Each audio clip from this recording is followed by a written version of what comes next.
How can you build self-esteem? That's a question I've been asking myself ever since I was growing up. How do you work on your self-esteem? How do you grow self-esteem? What is self-esteem? Do I have self-esteem? Those are some questions that we often ask ourselves at some point in life. At some point in life, we ask ourselves those questions. And the weirdest thing about it is that the answers to these questions are so simple because it is literally found within. And I hate those responses, but it's literally the truth. I'm going to show you 3 small ways that you can improve or you can build on your self-esteem. But first, what is self-esteem to you? Let me know in the comment section what you think, and then continue watching the video.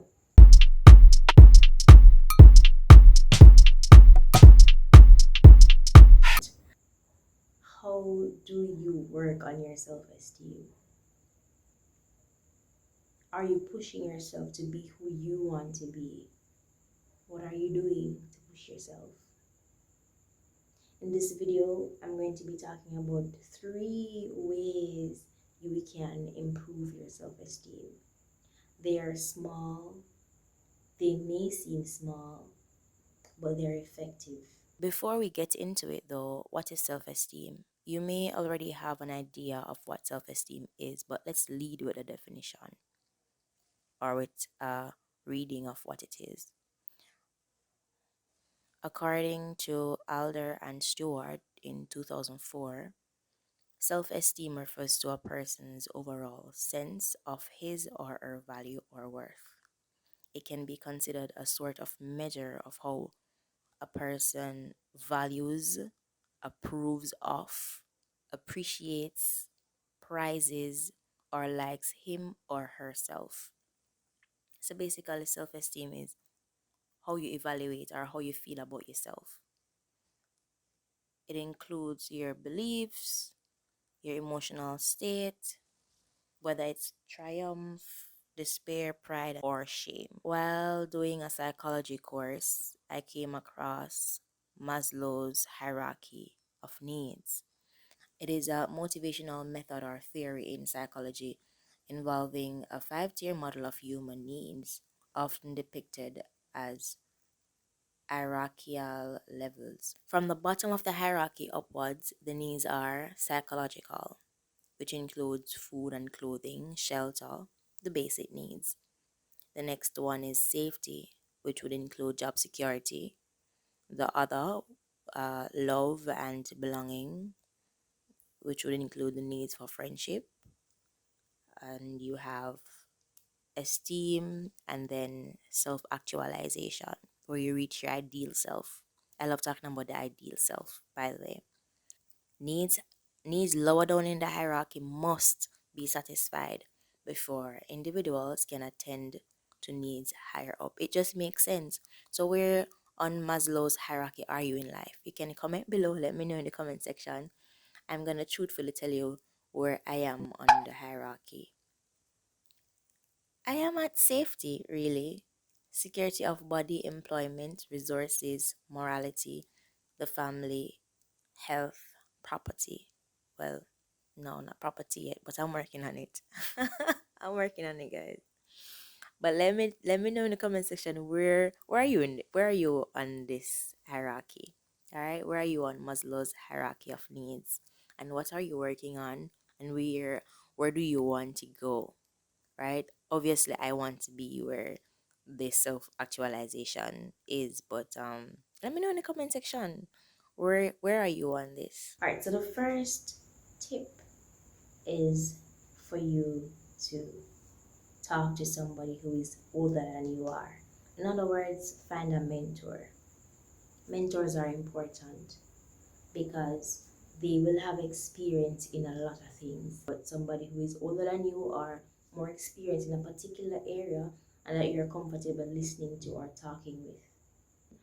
Now, remember that we are given one mouth to talk and two ears to listen. So we should be listening twice as much. Talk to an older person because they have all the experience in the world.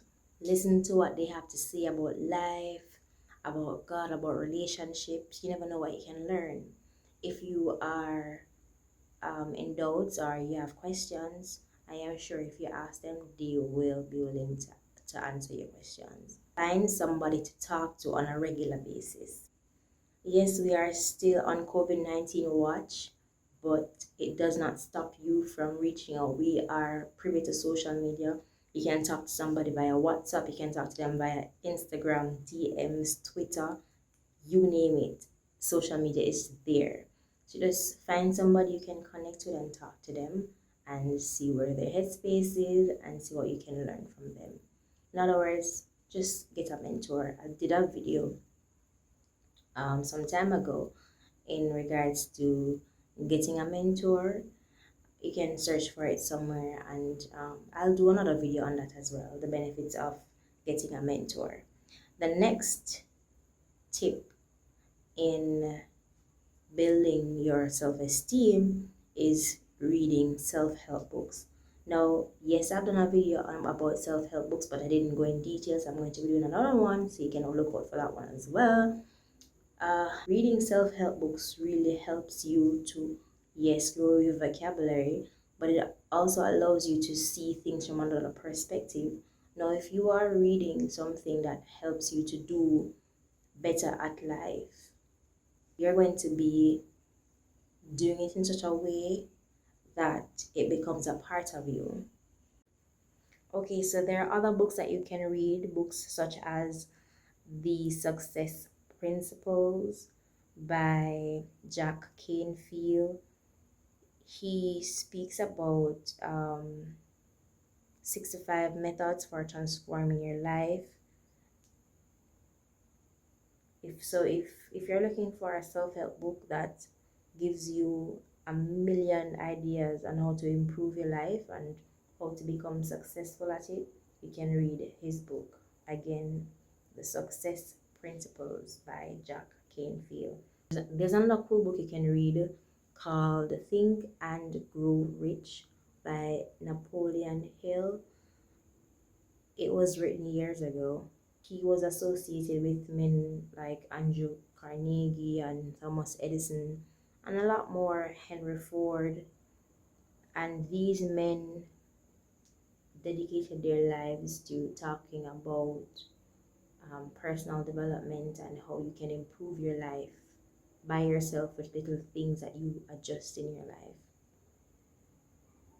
Another book you can read is a book called The Power of Positive Thinking by Norman Vincent Peale.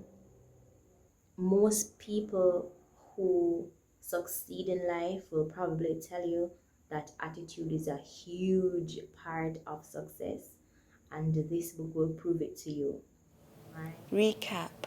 Here we go, 3 ways you can build self-esteem. The first one is to talk to somebody who is older than you. It doesn't have to be somebody with gray hair, it just has to be somebody with more experience in a matter that you want counseling in or a motivation in, whether it is about Christianity or about relationships or about just life lessons. You can just talk to somebody who is older. Remember that we were given 2 ears and 1 mouth, so we should always listen twice more before you speak, or listen more than you speak. And when you are talking to somebody, always take the time to hear what they have to say and try to understand. If you don't understand, ask questions. And my second point is for you to read books. Not just any books, but read self-help books. See something from the author's perspective. And the best self-help books are those that were written from years ago. You find that these persons have experienced something and you want to go back in time really and to see what they have discovered. One of the best self-help books, and I think I mentioned it before, it is How to Win Friends and Influence People by Dale Carnegie. You can check it out. I left I'll leave the link for that book in the description below so you can check it out. You can download it and read it for yourself. It's a really good book. In another video, again, I can do a review of it from top to front or from the beginning to the end. All right, so the third tip, I'm going to be going really fast today because it's really late, as I said before, is to stop comparing yourself with others. I'm going to just say that again, just for emphasis. Stop comparing yourself to others. And it will take time to do, but you have to start from somewhere. And there are books that you can read that can help you to stop doing that.